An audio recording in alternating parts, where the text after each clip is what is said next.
بسم اللہ والحمدللہ والصلاۃ والسلام علی رسول اللہ۔ معزز سامعین، روزوں سے متعلق چند اہم اور ضروری مسائل انشاءاللہ آج آپ کے سامنے عرض کروں گا۔ روزوں سے متعلق وہ مسائل کہ عموماً جو بکثرت عوام الناس پوچھتے ہیں اور جن مسائل کے حوالے سے مختلف آراء عوام الناس میں موجود ہیں، بہت سی غلط فہمیوں کا شکار بھی ہوتے ہیں۔ انشاءاللہ چند وہ مسائل آج آپ کے سامنے عرض کرنے ہیں۔ سب سے پہلا مسئلہ بلڈ ٹیسٹ کا ہے۔ خواہ بلڈ ٹیسٹ ہو یا خون کسی کو ضرورتاً ڈونیٹ کرنا ہو یا شوگر ٹیسٹ کے لیے ہم جسم سے معمولی مقدار میں جو خون نکالتے ہیں، اس حوالے سے بھی بہت سوالات پوچھے جاتے ہیں۔ تو عرض یہ ہے کہ آپ خواہ بلڈ ٹیسٹ کروائیں یعنی سرنج میں خون نکلوائیں یا خون کسی کو ڈونیٹ کریں یا آپ شوگر ٹیسٹ کے لیے معمولی سی مقدار میں جسم سے خون نکالیں، ان تمام امور سے روزہ نہیں ٹوٹتا۔ صحیح بخاری میں حدیث ہے، رسول اللہ صلی اللہ علیہ وسلم نے روزے کی حالت میں فسد لگوایا یعنی حجامہ کروایا اور آپ نے زائد خون جو جسم میں ہوتا ہے وہ آپ نے نکلوایا۔ تو اس کا مطلب یہ ہے کہ روزے کی حالت میں اگر خون نکلوایا جائے تو روزے پر فرق نہیں پڑتا، خود نبی صلی اللہ علیہ وسلم کا عمل حدیث میں موجود ہے۔ ہاں یہ یاد رہے کہ روزے کی حالت میں اتنا خون ڈونیٹ کرنا، اتنا خون دے دینا کہ کمزوری کی وجہ سے روزہ توڑنے کی کیفیت ہو جائے کہ بس روزہ توڑے بغیر گزارا نہ ہو، تو یہ عمل مکروہ ہے۔ جب نارمل کنڈیشن ہے، کسی کی جان کو اتنا خطرہ نہیں ہے، تو افطاری کے بعد یہ معاملہ کیا جائے۔ روزے کی حالت میں اتنا خون نہیں دینا چاہیے کہ جس سے آپ کو کمزوری محسوس ہو، روزہ توڑنے کی حالت آپ کی آ جائے۔ دوسرا مسئلہ الٹی کے حوالے سے، قے کے حوالے سے بھی سن لیں کہ عموماً لوگ یہ پوچھتے ہیں کہ الٹی بعض دفعہ ہمیں زیادہ آ گئی تو کیا الٹی سے روزہ ٹوٹ جائے گا؟ تو یاد رکھیں، الٹی آپ کو خود بخود خواہ کتنی ہی آ جائے تو آپ کے روزے پر کوئی فرق نہیں پڑے گا۔ فرق اس صورت میں پڑے گا کہ جب آپ جان بوجھ کر قصداً حلق میں انگلی داخل کر کے الٹی کرتے ہیں، تو اگر اس طرح آپ نے کیا، قصداً کیا اور منہ بھر آپ کو الٹی اور قے آ گئی تو اس میں آپ کا روزہ ٹوٹ جائے گا۔ سنن ترمذی میں حدیث موجود ہے، رسول اللہ صلی اللہ علیہ وسلم نے ارشاد فرمایا کہ جسے قے آ جائے تو اس پر روزے کی قضا لازم نہیں، ہاں جو جان بوجھ کر قے کرے تو اس پر قضا لازم ہے۔ تو اس سے پتہ چلا کہ خود بخود یعنی از خود ہی آپ کے دل میں بے چینی ہوئی، الٹی ہو گئی، اور وہ کتنی ہی کیوں نہ ہو، منہ بھر ہی کیوں نہ ہو، تو آپ کے روزے پر فرق نہیں پڑے گا۔ ٹوتھ پیسٹ کے حوالے سے بھی بکثرت لوگ سوالات پوچھتے ہیں۔ تو دیکھیں، روزے کی حالت میں پیسٹ استعمال کرنا قوی اندیشہ ہے کہ اس کے اجزاء حلق میں اتر جائیں، اس لیے فقہا اس عمل سے منع فرماتے ہیں کہ حالت روزہ میں آپ ٹوتھ پیسٹ کو یوز کریں، کیونکہ اس سے غالب گمان ہے کہ آپ کے حلق کے اندر وہ اجزاء اتر جائیں گے اور حلق میں جب اتریں گے تو آپ کا روزہ ٹوٹ جائے گا۔ تو روزے کی حالت میں آپ مسواک کریں کہ نبی کریم صلی اللہ علیہ وسلم روزے کی حالت میں مسواک فرماتے تھے۔ سنن ترمذی میں حدیث موجود ہے، رسول اللہ صلی اللہ علیہ وسلم کے بارے میں عامر بن ربیع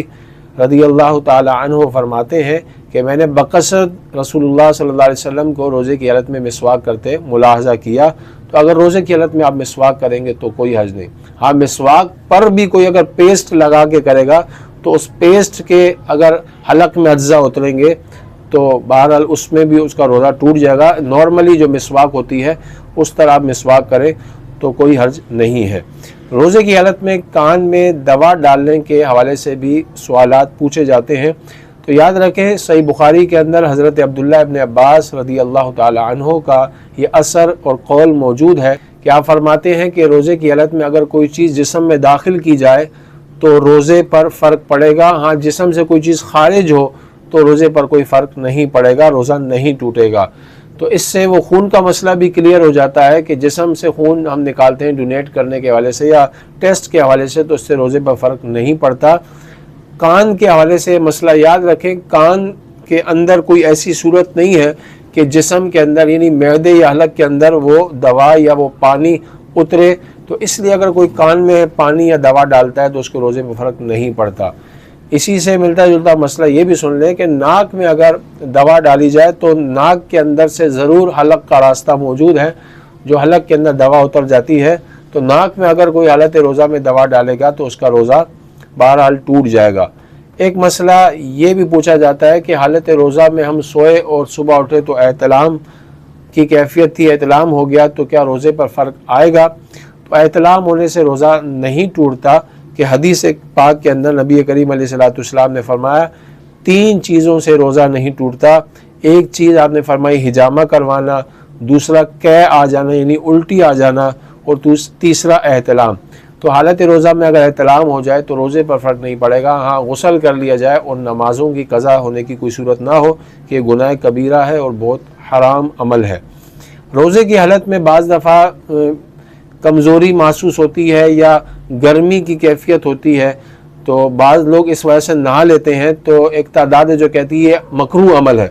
تو ایسا نہیں ہے۔ روزے کی حالت میں اگر کوئی گرمی کی وجہ سے، بے چینی کی وجہ سے نہاتا ہے تو یہ کوئی مکروہ عمل نہیں ہے، بالکل مباح امر ہے، بلکہ نبی کریم صلی اللہ علیہ وسلم کے عمل سے بھی یہ چیز ثابت ہے۔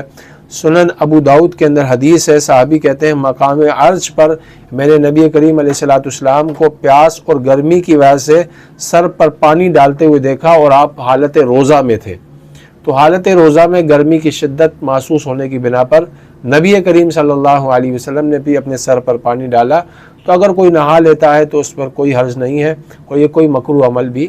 نہیں ہے۔ اور ایک مسئلہ آنکھ میں دوا ڈالنے کے حوالے سے بھی بکثرت پوچھا جاتا ہے، تو اس حوالے سے یہ میں عرض کر دوں، جو جدید طبی تحقیق ہے آنکھ کے حوالے سے وہ یہ ہے کہ آنکھ اور حلق کے درمیان ایک راستہ ہے، آنکھ کے ڈھیلوں کے پیچھے غدودوں سے قدرت کے خودکار نظام کے تحت نمکین پانی رستا ہے اور آنکھ کے گوشے میں 2 باریک نالیوں کے ذریعے وہ حلق میں چلا جاتا ہے۔ تو آنکھ کے پیچھے ایک مخصوص نظام کے تحت ایک راستہ موجود ہے جو حلق میں اترتا ہے، تو اس لیے اگر کوئی آنکھ میں دوا ڈالے گا تو وہی حدیث جو صحیح بخاری میں حضرت عبداللہ ابن عباس کا وہ قول موجود ہے کہ جسم میں کوئی چیز داخل ہو تو روزہ ٹوٹتا ہے، تو اس صورت میں آپ کے جسم میں یعنی حلق میں وہ چیز اتر جاتی ہے تو آنکھ میں دوا ڈالنے سے روزہ ٹوٹ جائے گا اس اصول کی بنا پر۔ لیکن نبی کریم صلی اللہ علیہ وسلم کی حدیث سے یہ عمل موجود ہے کہ آپ نے سرما لگایا، تو صرف سرمے کا استثناء فقہا فرماتے ہیں کہ نبی پاک کا جب عمل آ گیا تو جتنا نبی پاک نے رخصت دی تو اس رخصت پر عمل ہوگا، اور اگر کوئی حالت روزہ میں سرما لگاتا ہے تو اس میں کوئی حرج نہیں ہے۔ سنن ترمذی میں حدیث ہے، نبی پاک سے جب سوال کیا گیا حالت روزہ میں سرما کے حوالے سے تو نبی پاک نے فرمایا سرما لگا لیا جائے، اس کی اجازت آپ نے خود دے دی۔ اور حضرت انس بن مالک کا اپنا عمل موجود ہے ابو داؤد کے اندر کہ آپ حالت روزہ میں سرمے کا استعمال فرماتے تھے، تو اس سے پتہ چلا روزے میں سرما لگانے سے روزے پر کوئی فرق نہیں پڑتا۔ اور ایک بہت اہم مسئلہ جو بہت پوچھا جاتا ہے وہ یہ ہے کہ روزے کی حالت میں اگر انجیکشن لگا لے تو روزہ ٹوٹے گا یا نہیں ٹوٹے گا؟ تو یاد رکھیں یہ ایک اجتہادی فروعی مسئلہ ہے جس پر علماء کی مختلف آراء موجود ہیں۔ تو جب کوئی مسئلہ ایسا ہو جو اجتہادی مسئلہ ہو تو اس میں یہی ہم تلقین کرتے ہیں عوام الناس کو کہ آپ جس عالم کی رائے کو درست سمجھتے ہیں اور زیادہ بہترین سمجھتے ہیں تو آپ اس عالم کی رائے پر عمل کر لیں۔ اگر آپ ان علماء کی آراء پر عمل کرنا چاہتے ہیں کہ جو یہ کہتے ہیں کہ حالت روزہ میں انجیکشن لگائیں تو روزہ ٹوٹ جاتا ہے، تو آپ ان کی رائے پہ عمل کر لیں، ان کے بھی دلائل ہیں، بکثرت انہوں نے دلائل دی، آپ ان کا مطالعہ کر سکتے ہیں۔ اور اگر ان علماء کی آراء پر عمل کرنا چاہتے ہیں جو یہ کہتے ہیں روزہ نہیں ٹوٹتا حالت روزہ میں انجیکشن لگانے سے، تو انہوں نے بھی کافی دلائل اس پر دیے ہوئے ہیں، تو ان کے دلائل کا بھی آپ مطالعہ کر سکتے ہیں، اور جو آپ کو رائے سمجھ آتی ہے آپ اس رائے پہ عمل کر سکتے ہیں، کیونکہ اس حوالے سے کوئی حتمی اور قطعی رائے قرآن و سنت کے اندر واضح الفاظ میں نہیں ہے۔ تو اس طرح کے اجتہادی مسائل میں عوام الناس کو علماء یہی تلقین کرتے ہیں کہ جس عالم کی رائے پر آپ کو زیادہ اعتماد ہے آپ اس پر عمل کر لیں، تو آپ جس عالم کی رائے پر عمل کریں گے تو آپ پر کوئی مواخذہ نہیں ہوگا۔ تو یہ چند شرعی مسائل تھے روزے کے حوالے سے جو میں نے آپ کے سامنے عرض کیے۔ اللہ کریم ہم سب کو شرعی مسائل سیکھنے سمجھنے کی توفیق نصیب فرمائے۔